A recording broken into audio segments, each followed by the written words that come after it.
কাশ্মীরের পুলওয়ামায় হামলার পরদিনই পাকিস্তানি পণ্যের আমদানি শুল্ক 200% বাড়িয়ে দিয়েছিল ভারত। তুলে নিয়েছে মোস্ট ফেভার্ড নেশন মর্যাদাও। পাকিস্তানকে একঘরে করার প্রচারণা চালাচ্ছে সারা বিশ্ব।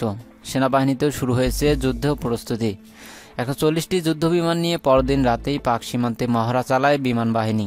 14 ফেব্রুয়ারি ওই হামলার কয়েক ঘন্টার মধ্যেই পাকিস্তানে পাল্টা হামলার অনুমোদন দেন প্রধানমন্ত্রী নরেন্দ্র মোদী।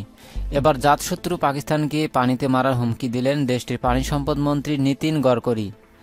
বৃহস্পতিবারই কেন্দ্রীয় জলসম্পদ মন্ত্রী নীতিন গডকরি হুঁশিয়ারি দিয়েছিলেন, ভারতের পেটের ভেতর দিয়ে বয়ে চলা পাকিস্তানের বড় 3টি নদীর জলপ্রবাহ বন্ধ করে দেওয়া হবে। শুক্রবার সেটাই আরও স্পষ্ট করলেন গডকরি। বললেন, 3 নদীর জল বন্ধ করে ভারতের দিকে ঘুরিয়ে দেওয়ার জন্য সুনির্দিষ্ট পরিকল্পনার নির্দেশ দেওয়া হয়েছে মন্ত্রণালয়কে। সেই অনুযায়ী কাজ শুরু হয়ে গিয়েছে। পরিকল্পনার রূপরেখা চূড়ান্ত হলেই প্রধানমন্ত্রীর দপ্তরে জানানো হবে। সবুজ সংকেত পেলেই দ্রুত কাজ শুরু হবে। কিন্তু ভারতের এই শেষ অস্ত্রেও একচুলও কাবু হয়নি পাকিস্তান। এত বড় হুমকিতেও কার্যত নিরুত্তাপ। পাকিস্তানের প্রভাবশালী দৈনিক ডনের রিপোর্ট অনুযায়ী এই নিয়ে বিরোধিতা করবে না ইসলামাবাদ। পানি সম্পদ মন্ত্রণালয়ের সচিব খাওয়াজা সুমাইলকে উদ্ধৃত করে ডন বলছে, এ নিয়ে কোনো মাথা ব্যথা নেই পাক সরকারের।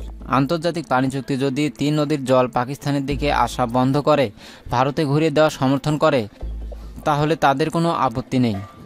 টুইটে তিনি আরও জানান, কেন্দ্রীয় সরকার সিদ্ধান্ত নিয়েছে যে পাকিস্তানে যে পানি সরবরাহ করা হতো এবার থেকে তা বন্ধ করে দেওয়া হবে।